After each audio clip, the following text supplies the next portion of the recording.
It finally happened, guys. It finally happened.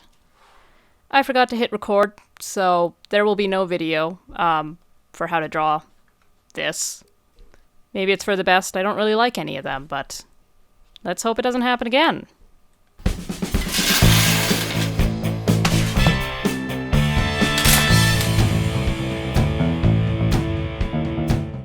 Hey guys, and welcome back to another episode of Draw with T or Draw with Tay.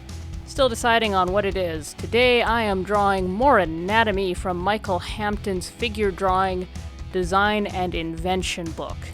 In today's episode, I'm drawing the Serratus anterior muscles, or maybe they're just called the Serratus muscles.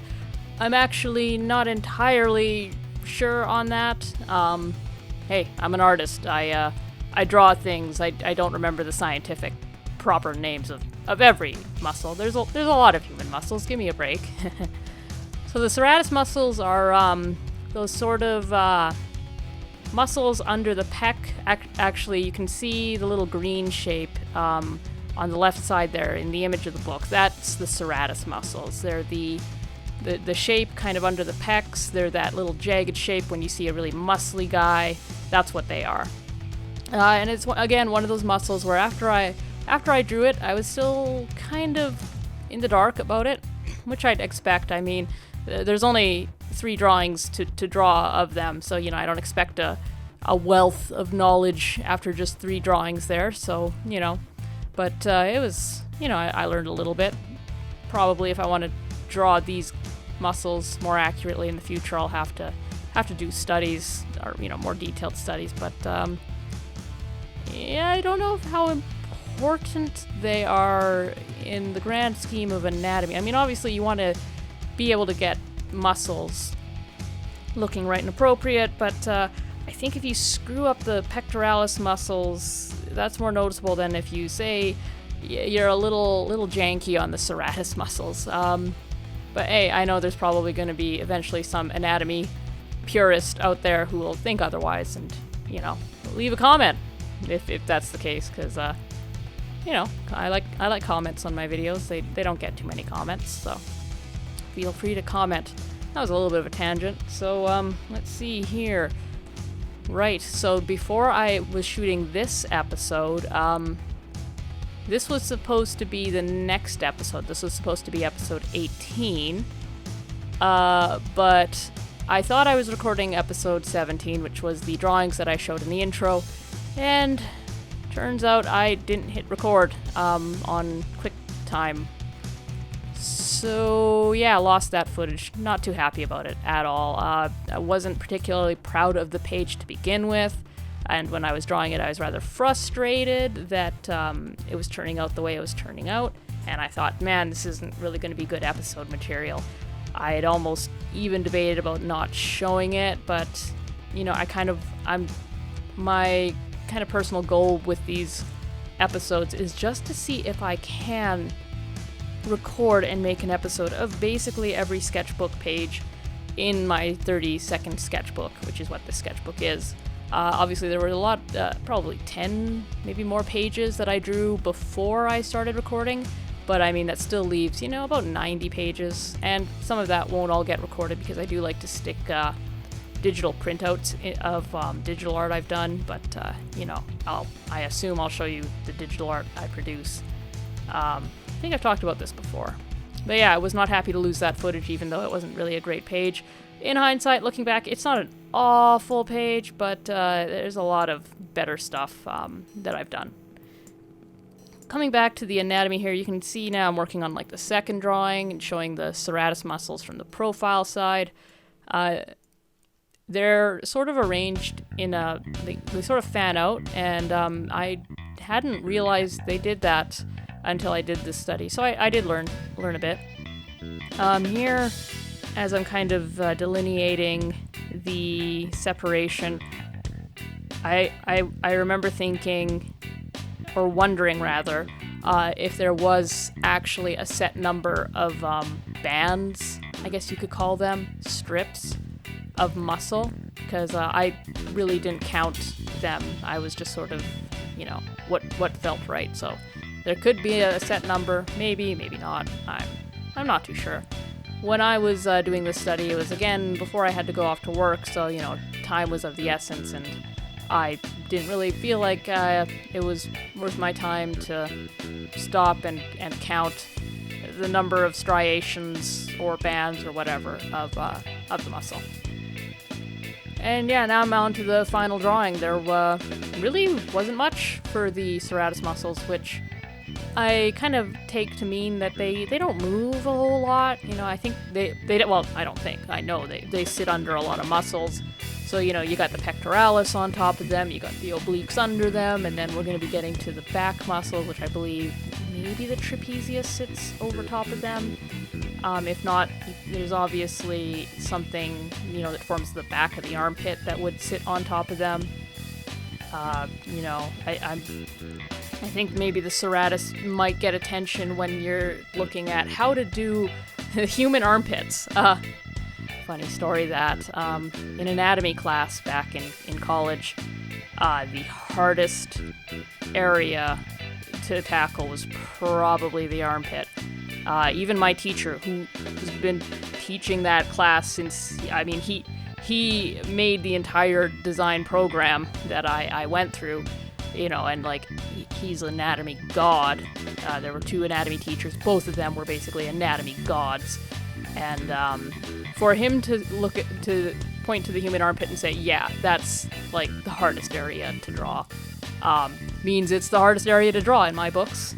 If he struggles with it, or if every anatomy book kind of has a different take on it, then I'm gonna trust his word for it. He's been drawing since twice or more longer than I've been alive, I bet. So he knows his stuff. He teaches it. So yeah, I think that's odd, but also not, because I have had to sort of draw the human armpit, and it is kind of a mess of various muscles stretching in ways you're not used to, on top of the whole, the bones, the clavicle and the scapula array meeting is a kind of a confusing thing. You can kind of understand them as pieces, but combined, it's one of the harder parts of human anatomy, let's just say. And here I'm making a lot more notes. I think I took a few more notes on this page than I normally do, just because I wasn't grandly familiar with the serratus muscles, but here I am moving on to the big test. Well, it wasn't really a test. I'm the one putting myself through this, but it felt like a test. And I was actually nervous to draw this, because, the image is small and I'm drawing it big. I was almost going to draw it small and draw some other things, but I kind of didn't have much time. And I was worried that if I started drawing other stuff, there wouldn't actually be enough room for it. And I didn't want to break up the studies over the pages, because I've been really good about keeping, 1 page per thought or per thing, which is actually unusual for me. Normally, if there's a free space, I'm drawing on it. If I wasn't doing these recordings, I might have stopped at the serratus muscles up top, and then underneath I would have moved on to drawing griffins or animals, whatever I'm studying at the time. The only thing that I hold sacred is filling the entire sketchbook from page 1, through the other pages, page 100 or whatever, in chronological order, and I don't like to leave massive blank spaces unless that's part of what I'm going for, which is almost never. Otherwise I'm not one to have a themed page. If there's a blank space and I need to be drawing something, it's going on the nearest available blank space. Yeah, and but this is probably one of the instances where I leave the most blank space in my sketchbooks for, quite a time. Normally I will fill up, around the image, but I liked how this one turned out, so I just let it breathe afterwards.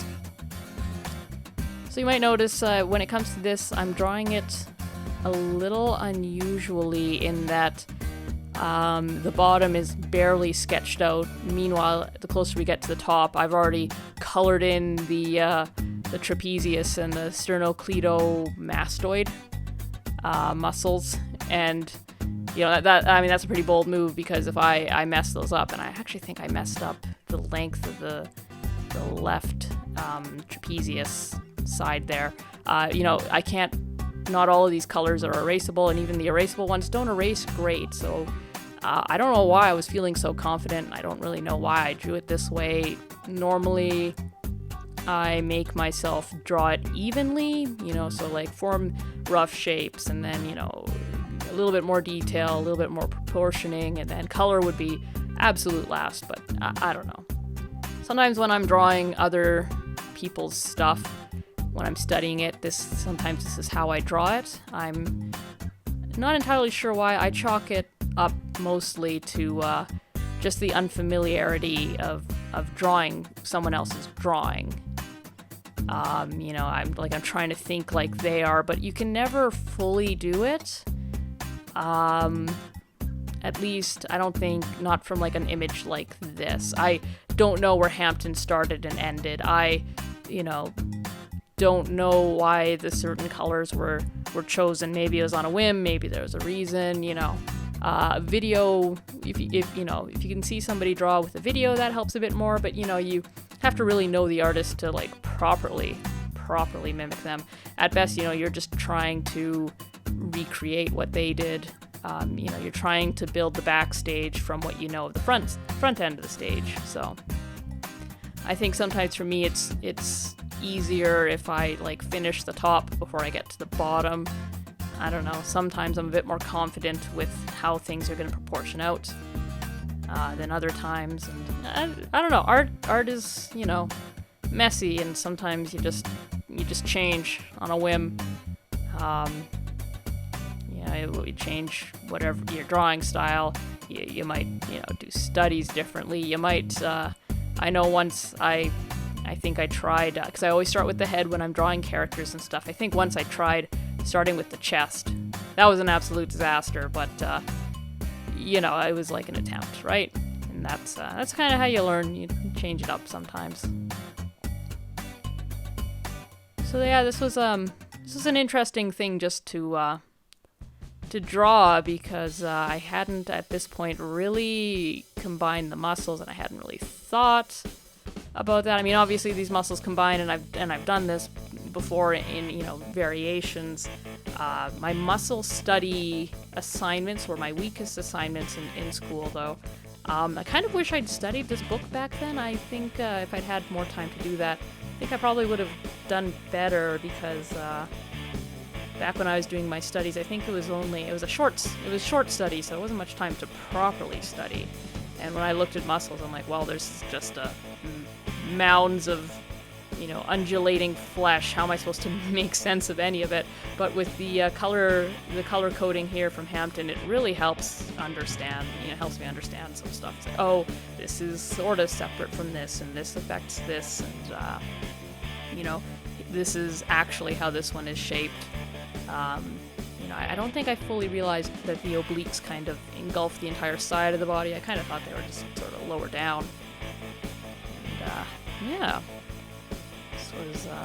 This one isn't quite drawn accurately, but, pretty good for a first shot attempt. I mean, you don't always get things 100% right. In fact, I'm sure some people would argue when you're drawing somebody else's stuff, you're never going to get it 100% right, and that's a good thing. I think I kind of agree with that too. Like, especially as we get here to the lower body, my proportions start to go a bit weird. The torso, the pelvis is a bit thinner, the obliques are a little bit, everything under the pecs down to the hips is kind of a little stretched out, and then the hips are a bit narrow-ish from front to back. But yeah, it was good learning experience. I thought of this as a boss battle, and I think I did very, very well. I'm actually very proud of this drawing, and I think it's gonna be an awesome surprise for me and anyone else who happens to be viewing this sketchbook a year or a couple years from now. That it's gonna be flipping through, and suddenly, bam! Here's this colorful, decently drawn torso. And I'll probably be proud of it. I'll probably look back on it in a couple years when I'm kind of not doing anatomy studies, be like, darn, man, I wish I could do that now. And maybe that'll spark another set of anatomy studies.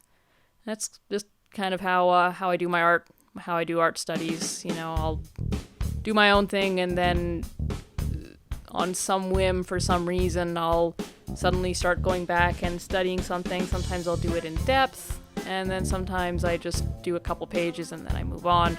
That's actually more what I do. That, or I might set myself a goal like draw 100 hands. And I mean, if you suck at something, just draw 100 of it. Don't worry too much about the finished results or whatever. If you draw 100 of something, you're gonna get better by the end of it. You're not gonna be a world-class master, but you're gonna be better. And in fact, you might be better enough to start like informing where you go next, where, you know, you might do 100 more and it might be a little bit different, right? You might just, you know, like picking up watercolors, you might have no idea how to use them. You draw it you use it 100 times, 100 paintings.